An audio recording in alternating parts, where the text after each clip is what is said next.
Bienvenidos y bienvenidas a Incautos Bribones.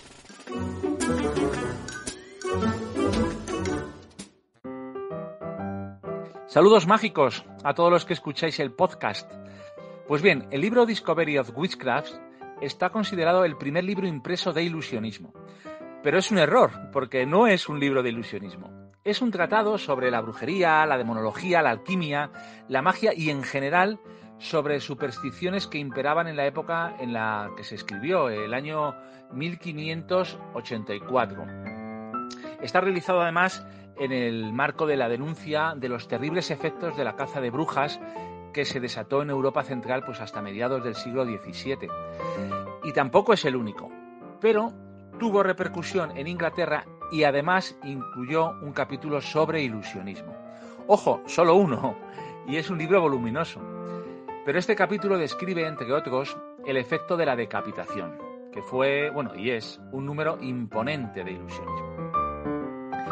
El capítulo este de ilusionismo influyó entre los magos del Reino Unido e incluso se copió, total o parcialmente, en otros libros ingleses posteriores, ¿no?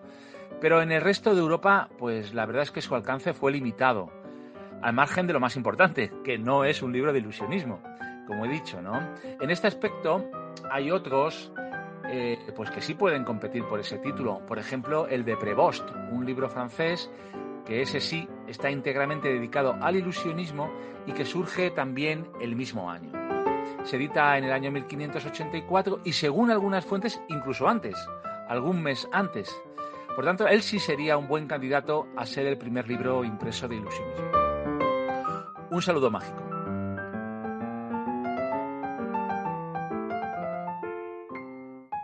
Bienvenidos y bienvenidas a Incautos Bribones, el podcast de páginas. Mi nombre es Borja Meyer, soy entretenedor profesional y el capitán de esta nueva aventura audiofónica. En este episodio de Incautos Bribones hablaremos del primer libro de la historia de la magia, supuestamente. Ya sabéis que la historia va cambiando y los nuevos descubrimientos modifican, como si de una máquina del tiempo se tratara, nuestro futuro. En cualquier caso, hoy en Incautos Bribones hablamos del primer libro de magia. Comenzamos.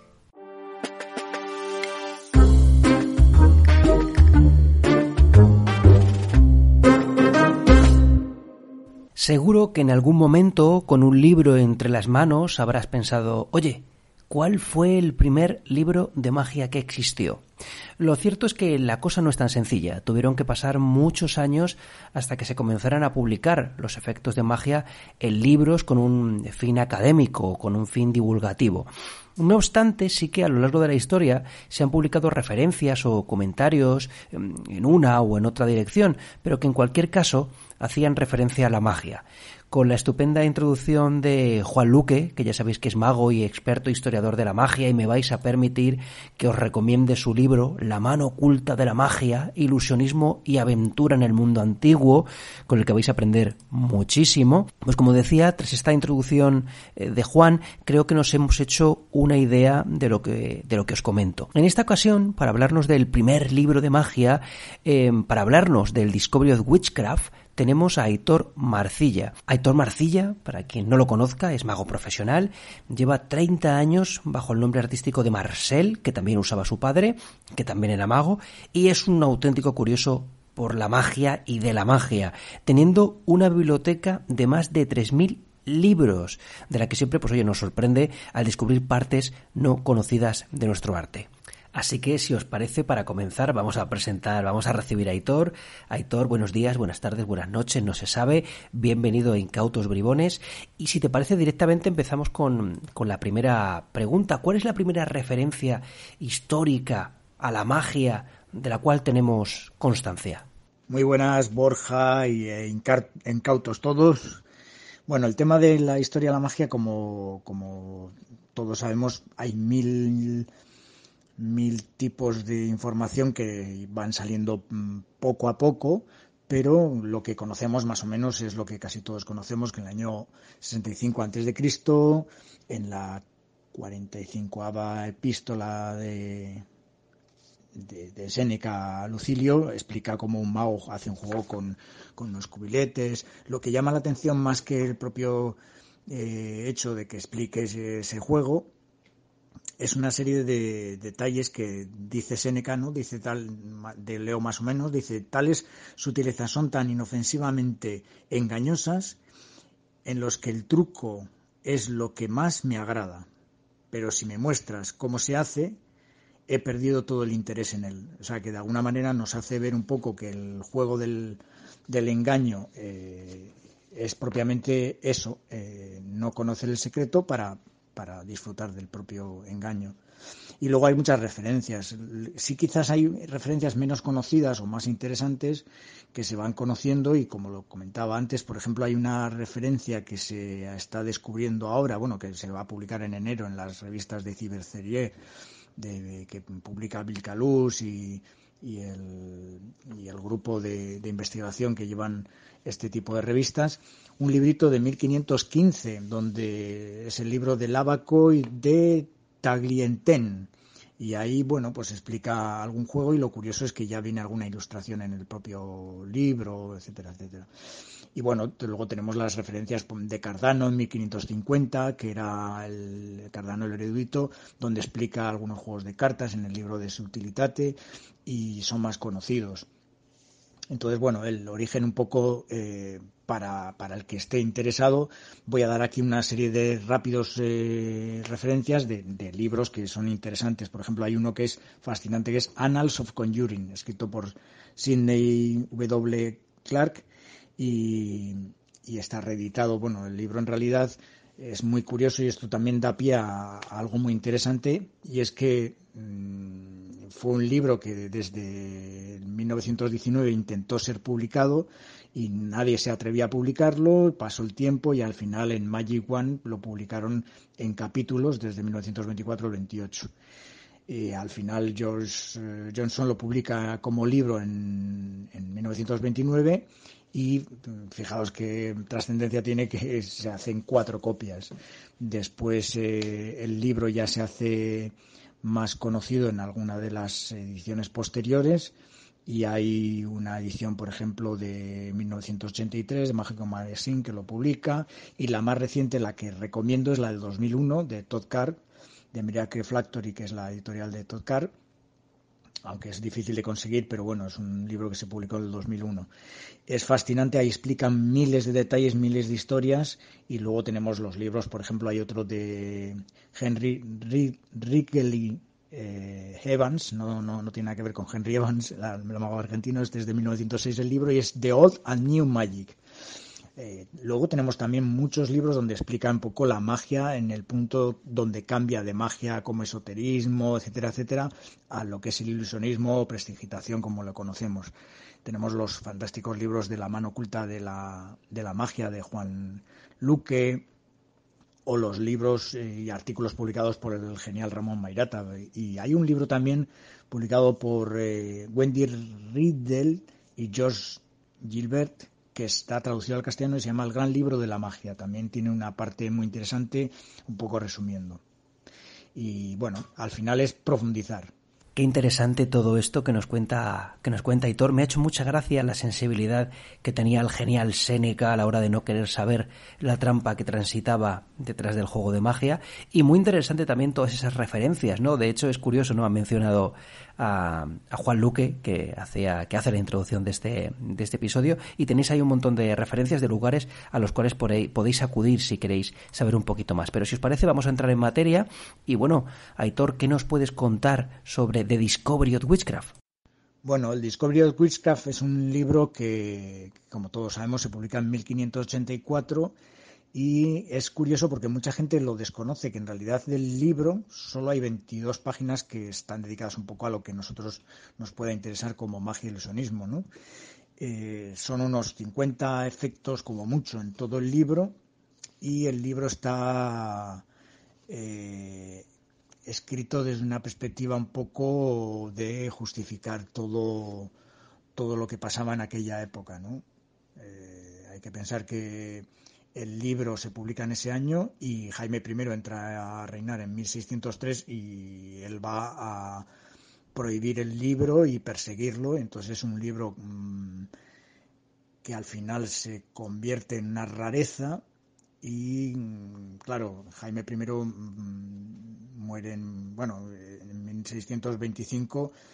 De alguna manera se acaba esa persecución y la segunda edición del libro aparece en 1651, luego la tercera en 1665 y hasta 1930 no aparece una cuarta edición, y luego hay una quinta de 1964, y hay otra edición de 1972 de la editorial Dover, que quizás es la más fácil de localizar, que es una reimpresión de la de 1930.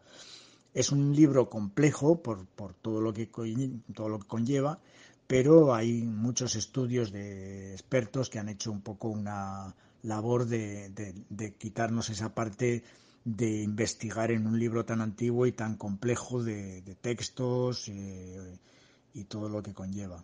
Y Aitor, ¿cuándo se publicó el libro? Es decir, háblanos un poquito del contexto. Bueno, el libro, como se publicó en 1584, hay que pensar que Reginald Scott estudia en la universidad, pero no termina la universidad. Años después termina siendo un juez de lo que diríamos juez de paz.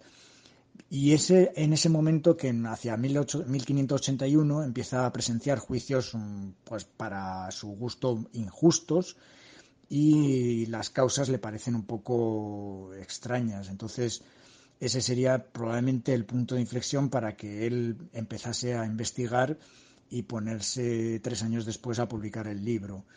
El Discovery al final es un libro donde lo que busca es justificar la masacre que se hacía con mucha gente de forma injusta. Tenemos el marco temporal en el que colocar el Discovery of Witchcraft, pero Aitor, ¿qué pretendía demostrar este libro?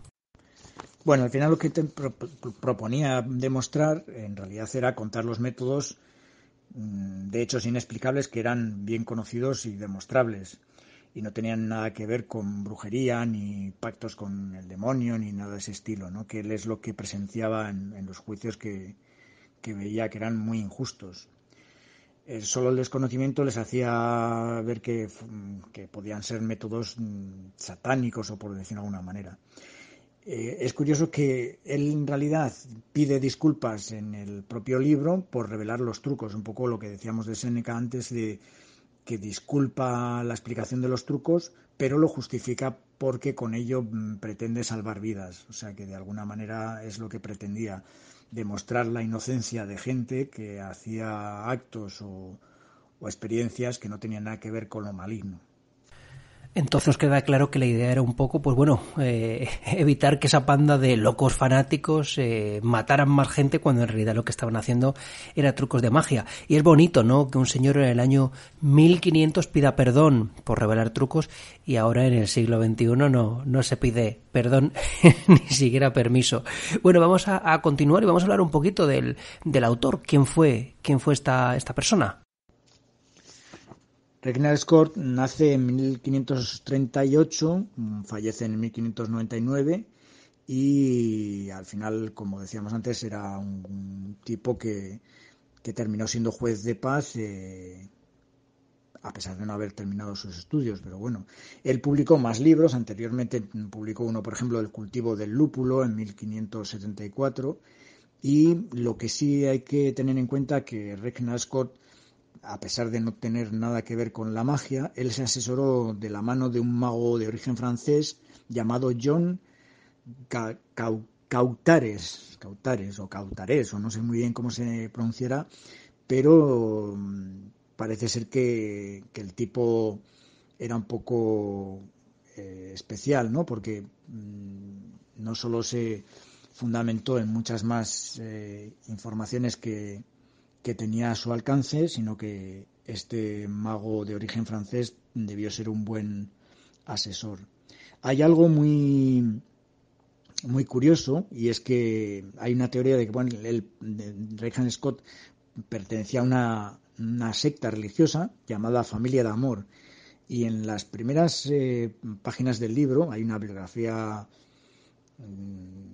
con nombres de escritores de la época, con libros referentes, y uno de ellos era un clérigo inglés llamado Abraham Fleming, Y esto es un poco para los magos, ¿no? Porque curiosamente coloca el nombre al revés, ¿no?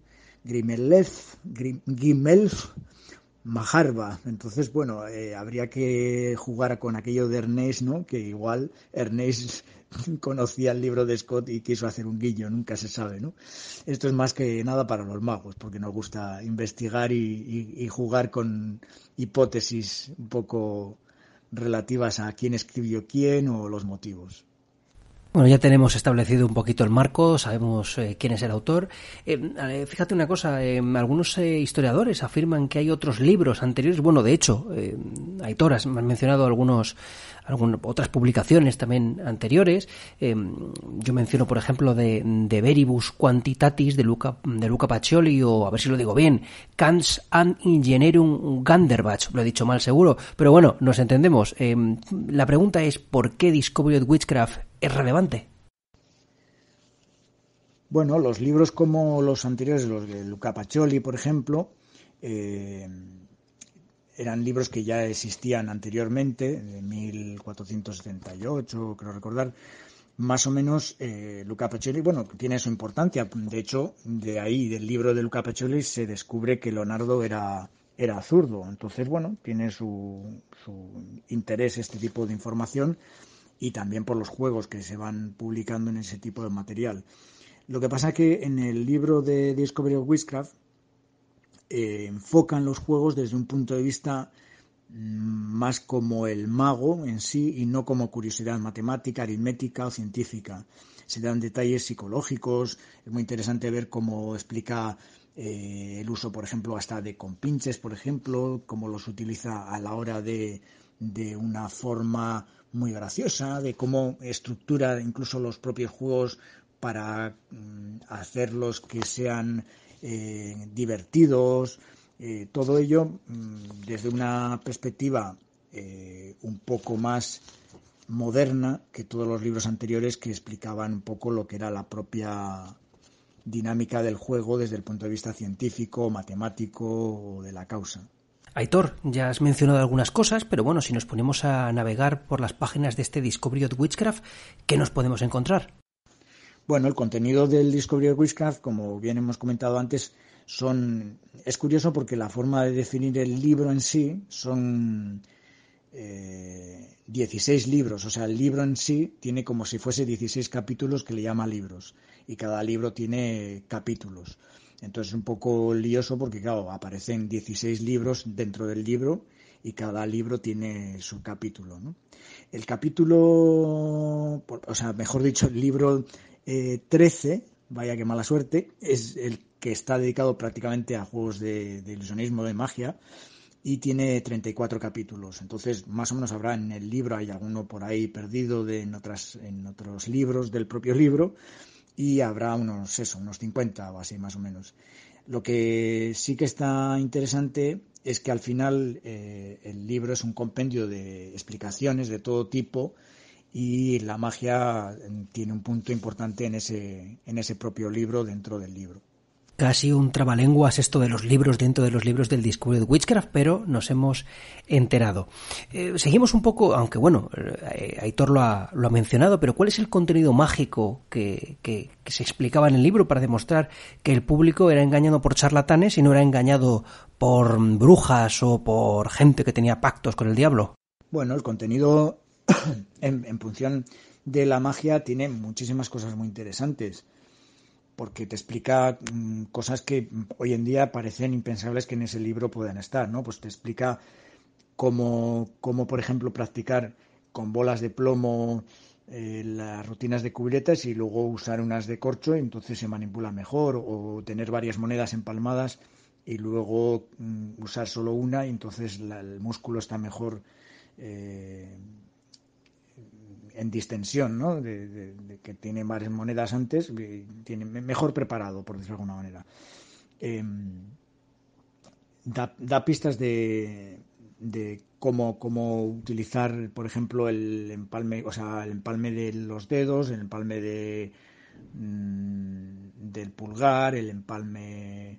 Explica varios empalmes, vamos, quiero decir que al final el tipo te da pie a a lo que son, por ejemplo, técnicas que más modernamente conocemos, detalles del falso depósito al estilo del French draw, ¿no? Del falso depósito que conocemos hoy en día, describe el tapete para ensayar, usa una especie de sombrero puesto en el regazo, lo que sería hoy en día el regazo, que modernamente es muy normal, pero en aquella época, pues imaginaros, ¿no? Usa la varita para hacer el sonido de una moneda supuestamente colocada en la otra mano, que luego David Williamson lo reinventaría años después, el Satel Pass, o sea, publica mucha cantidad de ideas que hoy en día parecen impensables, ¿no? El origen de una especie de cascarilla o el origen de una especie de doble cara, de moneda doble cara. Cosas impensables, por ejemplo, cuando hace una mezcla con salida exterior o interior, el detalle de colocar el meñique o el dedo índice en la parte exterior o interior de la mezcla, cosas que llaman muchísimo la atención. Juegos muy modernos, como por ejemplo, yo que sé, el Matching the Cards de Dai Vernon, pues ya viene su origen, etcétera. Viene muchísimo material que no me quiero enrollar, pero es muy fascinante ver la cantidad de detalles, pues desde juegos con pañuelos hasta cómo utilizaba los cubiletes con candelabros, la cuerda rota recompuesta, la carga de tira de tira de papel en la boca, que lo hacía con cintas de tela, evidentemente. Hay un montón de ideas muy interesantes que yo recomiendo buscar información del contenido. Hay que reconocer que es realmente asombroso que en un libro del año 1500 encontremos técnicas que utilizamos ahora en la actualidad. Claro, esto me lleva un poco a preguntarte, Aitor, si tuvo influencia en libros posteriores de ilusionismo. Bueno, luego influencia que tuvo, pues evidentemente todo su contenido fue pirateado prácticamente 200 años después. O sea, muchísimos libros contenían prácticamente, si no era al pie de la letra, eran muy similares los juegos del libro de Discovery of Witchcraft.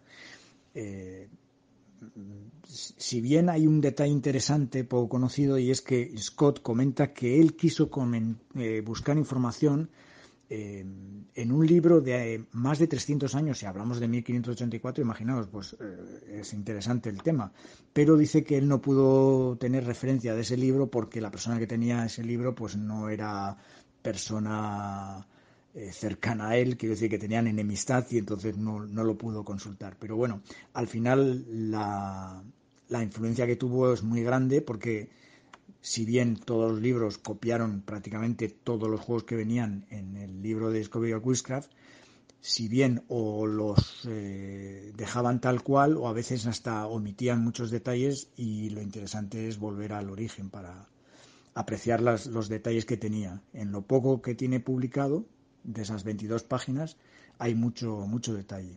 Entonces, Aitor, en relación con todo esto, claro, podemos concluir que a partir de este libro la pregunta es, ¿surgen más trabajos? Bueno, a raíz de este libro pues surgen otros libros como The Art of Juggling en 1612 por un tal S. Rashid o algo así, él no recuerdo ahora muy bien el nombre, que copia directamente los juegos de Scott. El Hocus Pocus Junior, que es de 1634, publicado por alguien anónimo, pues también publica tal cual los juegos, ¿no? Hay un detalle curioso, y es que hay un libro anterior al Discovery of Witchcraft, que es del mismo año, de 1584, escrito en francés por Jean Prévost, Clever and Pleasant Inventions, más o menos, como se diga, pero ese es el título en inglés. Hay una traducción hecha por Stephen Minch en 1988, interesante de ver, y hace ver algo interesante, y es que el propio texto, que es anterior, porque el libro está cifrado más o menos fechado, quiero decir, en enero de 1584, entonces se sabe que es algo anterior al de Scott.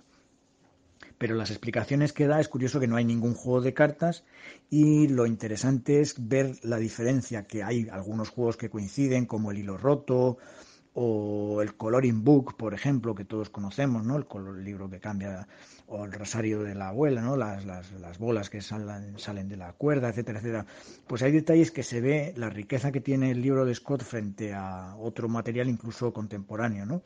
Como detalle, decir que el hilo roto en la versión de Prevost, ¿no? De Jean Prevost, es un cambio del hilo con misdirection, más o menos te lo explica de alguna manera, y sin embargo Scott ya usa el método que todos usamos hoy en día, llevándolo oculto, etcétera, etcétera.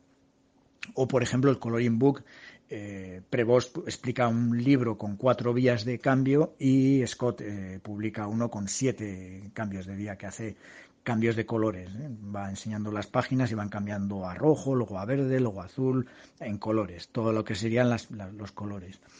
Muchos detalles que se ve que el material que publica Scott tiene una importancia y hace que muchos libros, hasta 200 años después, no introduzcan casi material nuevo. Muy interesante, Aitor, muchísimas gracias. Yo creo que hemos aprendido muchísimo, no solamente del Discovery of Witchcraft, sino todo lo que supone, pues oye, esa idea del primer libro de magia. Vemos que no es único, vemos que hay muchas cosas más. De verdad, muchas gracias, Aitor, por haber estado con nosotros en Incautos Bribones. Y bueno, nada más que recomendaros que investiguéis el libro, que no os dé mucha pereza el profundizar en un libro tan antiguo, porque hay grandes magos, tenemos la suerte de que tenemos magos que son estudiosos de la historia de la magia y han dejado mucho material un poco destilado para que llegue a nuestras manos.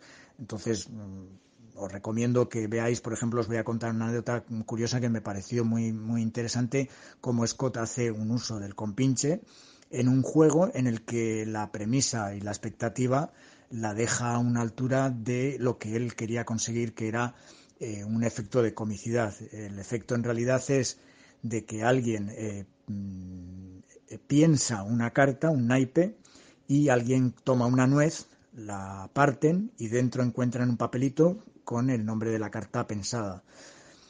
Aquí vamos a contar el secreto, que en realidad es un compinche el que piensa la carta, y enseguida como mago piensas, dices, bueno, pero ¿qué importancia tendría? ¿Y no es más fácil forzar la carta y que alguien la elija libre y olvidarte de un compinche? Pero ay, amigo, aquí Scott usa algo, y es que la finalidad de este juego tiene un fin diferente, y es que luego lo prepara para que sea un gag.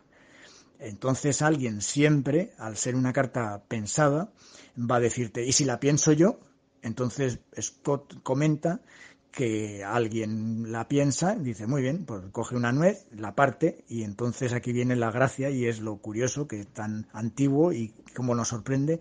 Alguien parte la nuez y la nuez está llena de tinta y se mancha todo de tinta. Entonces Scott inteligentemente, o bueno, su asesor incluso, supongo que sería algo pensado, que la estrategia del juego es que todo está puesto como una especie de anzuelo para que alguien siempre quiera pensar en una carta, ¿no? Entonces utiliza el compinche precisamente por eso, porque si lo hiciéramos con una carta elegida, pues el juego no sería tan imposible y no tendríamos la puerta abierta a que todo el mundo diga, este puede estar de acuerdo. Entonces juega con cosas muy, muy interesantes que nos abre puertas para sorprendernos hoy en día, tanto tiempo después. Pues nada, un saludo y gracias, chicos.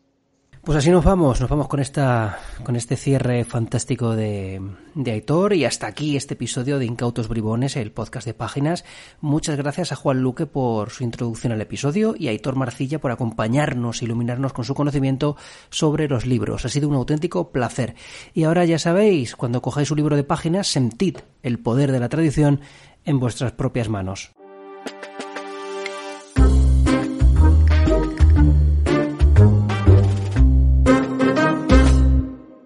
Y esto se acaba, pero antes suscribiros a Páginas en un clic, nuestra newsletter, entrando en librosdemagia.com. Es gratuita y a partir de ahora vendrá llena de contenido mágico, y lo mejor de todo, tendréis acceso a sorpresas muy potentes para los amigos y amigas de la familia Páginas.